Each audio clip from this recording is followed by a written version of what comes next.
2017 में भी चुनाव लड़े थे माननीय उदय द्विवेदी, मतलब प्रत्याशी महोदय जो वहाँ के भाजपा के थे।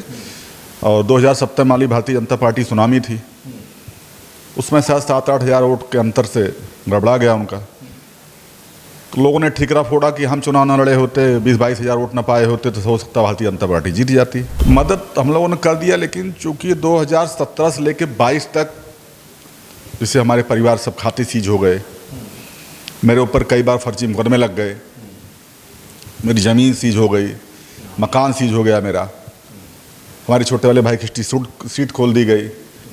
इसको लेकर के उसके बाद हमको चुनाव के कुछ ही दिन पहले वहाँ मैं बालाजी मंदिर दर्शन करने गया था मेहदीपुर, वहाँ मेरी गिरफ्तारी करा दी गई। इसको लेकर जनता बड़ा आक्रोश था। इस बार भी आप टिकट के दावेदारों में से हैं और वहाँ लगातार अगर क्षेत्र में बात होती है तो उसमें एक नाम आपका भी आ रहा है, क्या आप प्रयास कर रहे हैं? आपकी बात क्या निषाद पार्टी से चल रही है बीजेपी? कल सूबे के मुखिया योगी आदित्यनाथ अंबेडकर नगर में रहेंगे, खासतौर पर कटेहरी विधानसभा में। हमारे साथ बात करने के लिए कटेहरी के ब्लॉक प्रमुख अजय सिंह सिपाही जी हैं। साल 2017 में जब निषाद पार्टी अकेले चुनाव लड़ी थी तो उस वक्त उम्मीदवार थे और 25,000 के आसपास इनको वोट मिला था वहाँ पर। फिर 22 में भी ये निषाद पार्टी से दावेदार थे, लेकिन फिर कुछ ऐसे समीकरण बने कि इनको बैठना पड़ा और वहाँ से निषाद पार्टी ने उम्मीदवार बनाया अवधेश द्विवेदी को। इस बार 2024 लोकसभा चुनाव में जिस तरह से लालजी वर्मा जो कि 22 में जीते से अब सांसद हो गए हैं, अब वहाँ पर बाई इलेक्शन होने वाला है। मुख्यमंत्री तीसरी बार 20 दिन में तीसरी बार कल वहाँ पर होंगे।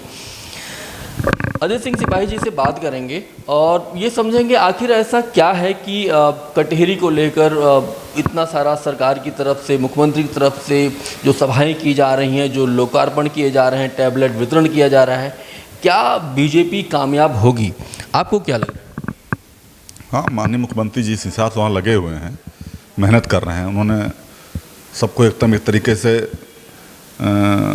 प्रेशर बना रखा कि आप मजबूती लग के हमारी बात को, सरकार ने जो कार्य किया उसको लेकर के आप जनता में जाइए, एक एक आदमी समझाइए हमने क्या काम किया है। तो इस स्थिति में, और दूसरी बात कि इधर 1-1.5 महीने में तमाम काम माननीय मुख्यमंत्री जी ने अप्रूव कराए, काम शुरू भी हो गए, दिख भी रहे हैं वहाँ।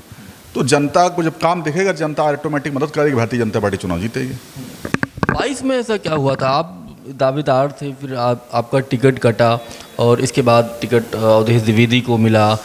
तो आप पूरे जुटे हुए थे, सब लोग जुटे हुए थे, कहाँ दिक्कत हो रही है बीजेपी? दिक्कत की मतलब है, जैसे हम लोग तो लगे भाई टिकट तो बहुत लोग मांगते हैं, मिलना एक ही आदमी रहता है किसी भी पार्टी से, किसी भी दल से। 2017 में भी चुनाव लड़े थे माननीय उदय द्विवेदी, मतलब प्रत्याशी महोदय जो वहाँ के भाजपा के थे। और 2017 में भारतीय जनता पार्टी सुनामी थी, उसमें शायद 7-8 हज़ार वोट के अंतर से गड़बड़ा गया उनका। तो लोगों ने ठीकरा फोड़ा कि हम चुनाव न लड़े होते, 20-22 हज़ार वोट न पाए होते तो हो सकता भारतीय जनता पार्टी जीत जाती। तो जब हम टिकट नहीं पाए तो हमारी उनकी कुछ बातचीत हुई प्रत्याशी महोदय से, तो उन्होंने कहा आप हमारी मदद कर दी, हमने उनकी मदद कर दिया। तो मदद हम लोगों ने कर दिया, लेकिन चूंकि 2017 से लेकर 22 तक जिससे हमारे परिवार सब खाते सीज हो गए, मेरे ऊपर कई बार फर्जी मुकदमे लग गए, मेरी ज़मीन सीज हो गई, मकान सीज हो गया मेरा, हमारे छोटे वाले भाई की सीट खोल दी गई।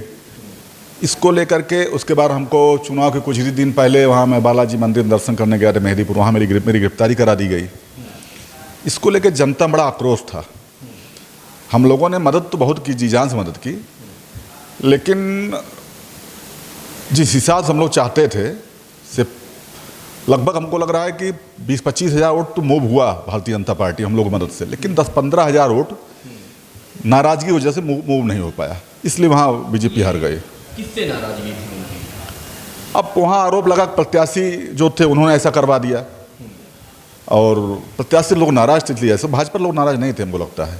हाँ, भाजपा से नाराज रहे होते तो कैसे 87,000-86 हज़ार वोट कैसे पाए जाते? इस बार भी आप टिकट के दावेदारों में से हैं और वहाँ लगातार अगर क्षेत्र में बात होती है तो उसमें एक नाम आपका भी आ रहा है, क्या आप प्रयास कर रहे हैं?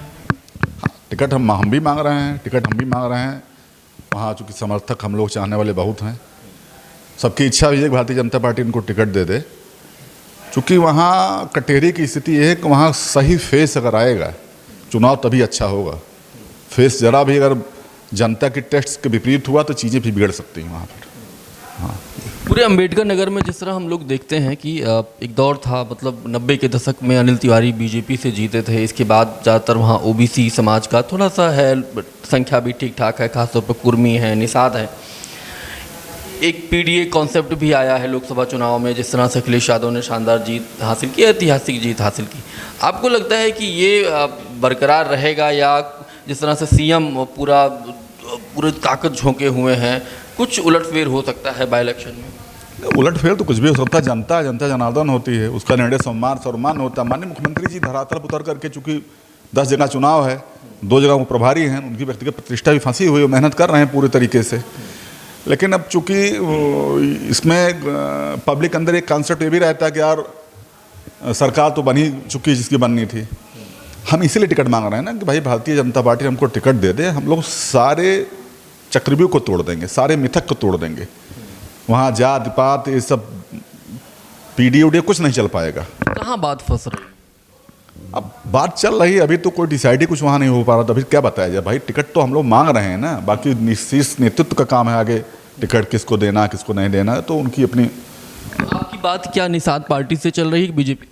दोनों जगह हमारी बात चल रही है। क्योंकि मैं 2017 में चुनाव लड़ा था, 2017 में उन परिस्थितियों में 20,000 वोट पाया जब मैं 15 दिन पहले मुझको 5-6 जगह से मुकदमा लगा के वांटेड कर दिया गया। हमारे कई लगभग 18-20 समर्थक जेल भेज दिए गए, कई गाड़ियां सीज हो गई। 15 दिन हमारे घर का हमारा कोई समर्थक रोड पर नहीं चल पाया। उन परिस्थितियों में मुझको 20,000 वोट मिला है। अगर हमको 15 दिन लास्ट का जो होता है वही 15 दिन चुनाव का मेन होता है, अगर उस 15 दिन हम क्षेत्र में रहने पाए होते, जनता बीच बने रहे होते, तो 100% स्थिति वहाँ कुछ और होती फिर कटेरी की। आपको लग रहा है कि बीजेपी जिस तरह से सीएम काफ़ी वहाँ पर वर्कआउट कर रहे हैं, कल उनकी तीसरी सभा है, कुछ बड़ा उलटफेर होगा? और सपा को कैसे देख रहे हैं? सपा में भी बहुत सारे नाम आ रहे हैं, बीजेपी में जिस तरह नाम आ रहे हैं, कुछ नए उम्मीदवार भी बाहर से भी आ सकते हैं बीजेपी की तरफ से। तो उम्मीदवार बहुत लोग हैं। अब चूंकि जब तक टिकट की घोषणा नहीं हो जाती तब तक कुछ भी कहना समझिए जल्दबाजी होगी मेरी समझ से। वो तो फिर तमाम चीज़ें कैंडिडेट के ऊपर डिपेंड करती है ना, चेहरा कैसा है, उसको पब्लिक पसंद कर रही नहीं पसंद कर रही, हजम कर पा रही नहीं हजम कर पा रही, सब तमाम चीज़ें होती हैं। उसकी मेरिट क्या है, डिमेरिट क्या है, फिर इन सब चीज़ों का फिर आकलन होने लगता है ना, जनता आकलन करने लगती है। क्योंकि उपचुनाव है, उपचुनाव की स्थितियाँ दूसरी रहती हैं। जैसे लोकसभा में दूसरी परिस्थिति रहती है, जनता पर दूसरा वो रहता है। वहीं देखिए दिल्ली की स्थिति देख लीजिए आप, वहाँ विधानसभा में क्या स्थिति रहती है, लोकसभा में क्या स्थिति हो जाती है। इसी तरीके से हर जगह के चुनाव, प्रदेश के चुनाव में दूसरी स्थिति रहती है, लोकसभा चुनाव में दूसरी स्थिति रहती है, उपचुनाव में दूसरी स्थिति रहती है। तो अभी हम बात कर रहे थे कटेहरी ब्लॉक प्रमुख अजय सिंह सिपाही जी से। आप देख रहे थे अनादि टीवी उत्तर प्रदेश। मेरा नाम शैलेंद्र है। बहुत बहुत शुक्रिया, धन्यवाद। अगर आप इस वीडियो को YouTube पर देख रहे हैं तो चैनल को सब्सक्राइब करें और बेल आइकन दबाना ना भूलें। अगर Facebook पर देख रहे हैं तो चैनल को लाइक करें।